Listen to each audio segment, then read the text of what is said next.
Hi, welcome to Baha'i On Air. I'm Viv Gowdy, and we are broadcasting from Baha'i New Zealand Summer School, which is something that happens every year. We have a fantastic guest for you. This is the lovely Jeff Smith. Welcome to Baha'i On Air. Whereabouts were you brought up? I grew up in Whangarei in the North Island, but I moved to Northland when I was around 8 or 9, so that's really what I call home. It's a pleasure to be here. Thanks for having me. Fantastic. Young Baha'i, your parents are Baha'is, and you've travelled everywhere. Right, I grew up in a Baha'i family.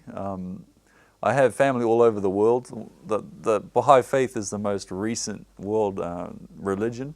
The purpose is to ultimately unite mankind.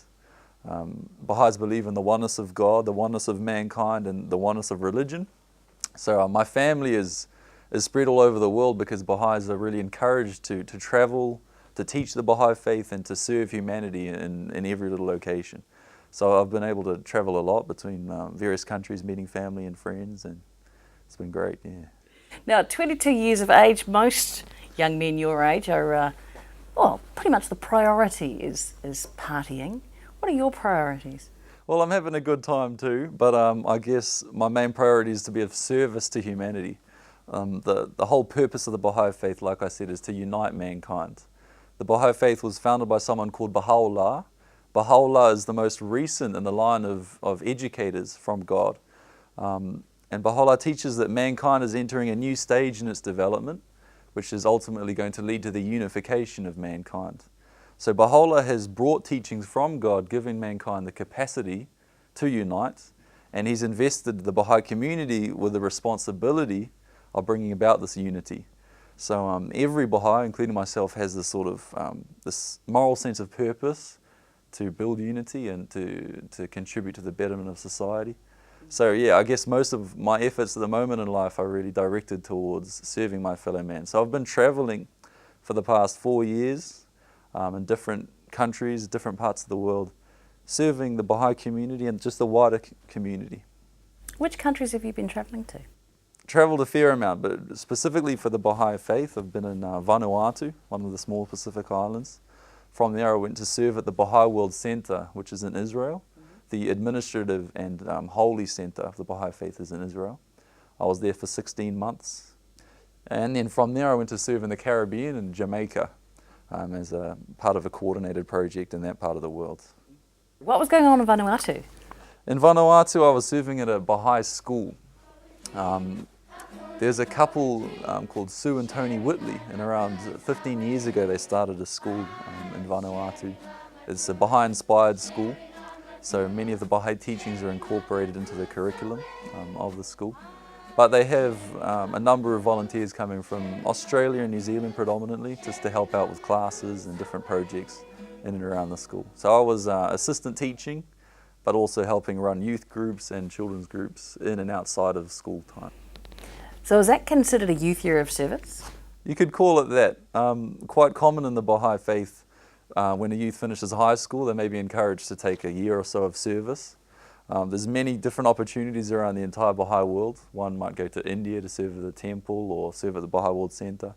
I went to a school. It was made easy for me because I wasn't really sure of what I wanted to study. So I just took the opportunity to serve, and often during that time a youth will then get a better understanding of what they actually want to do with the rest of their life. So one of the most important things in my time there was that I really felt confirmed in the Baha'i faith for myself. I grew up in a Baha'i family, but of course one of the principles of the Baha'i faith is independent investigation of the truth. So this is that every individual is responsible and encouraged to really investigate the teachings for themselves, not just to blindly believe what their parents or others might say. So while I was in Vanuatu, I got the chance to read a lot about the teachings of not only the Baha'i faith, but other religions. I experienced what it is in different church communities, Christianity and a few other faiths, but really felt a great sense of joy and accomplishment working for the Baha'i community, and really felt that the Baha'i faith addresses the needs of mankind as a whole for today. So it was really when I felt that I became a Baha'i myself. Did you continue your year of service activities in Jamaica? You could call it that. What happened is from Vanuatu, I actually went to serve at the Baha'i World Centre for 16 months. There I was serving as a groundskeeper, maintaining the gardens around the holy places and the administrative buildings. In Haifa in Israel. In Haifa in Israel. While I was there, a project was being organised in the Caribbean. There was around 20 or 30 Baha'is that were sent to that part of the world to help start programs of growth or community building programs in the Caribbean. So I got on board with that and went to Jamaica. The community in Jamaica, how long were you in Jamaica? I was in Jamaica for 2.5 years. I was serving in a rural community. It's part of the parish called St. Thomas, which is about 1 hour east of Kingston. The town I was living in, called Yalas, has a population of maybe 10 or 20,000 people. Mainly just a lot of agriculture in the area, and a lot of children. Everyone knows everyone, so it's really easy to start these processes in these sort of types of community. What do Baha'is mean when they say community building? Well, like I said earlier, the fundamental purpose of the Baha'i faith is to build unity. As you can imagine, to unite the world is this enormous task. It will take potentially hundreds, if not thousands of years. So Baha'is, we're going to start on a small scale, just in our own little neighborhoods. So what we're doing is focusing on starting a number of core activities, community building activities in neighborhoods. So while I was in Jamaica, what I was doing was training local people to begin these core activities. So these core activities are devotional gatherings, prayer meetings, children's classes, spiritual education for children. There's junior youth groups, which is moral empowerment for youth between the age of 12 and 15.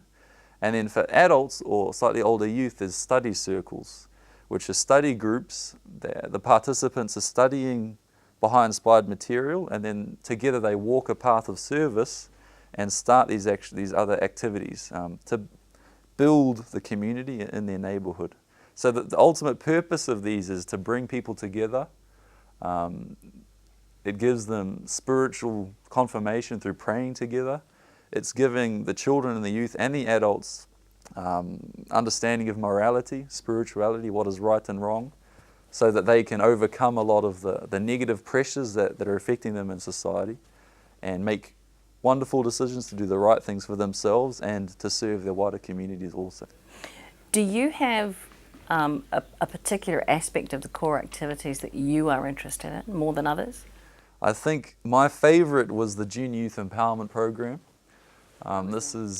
It's really promising because I think in the junior youth, which is this age between 12 and 15, this age group has really wonderful potentialities because they're no longer children, they're moving towards adulthood, and so they have the capacity to start to really contribute to their society.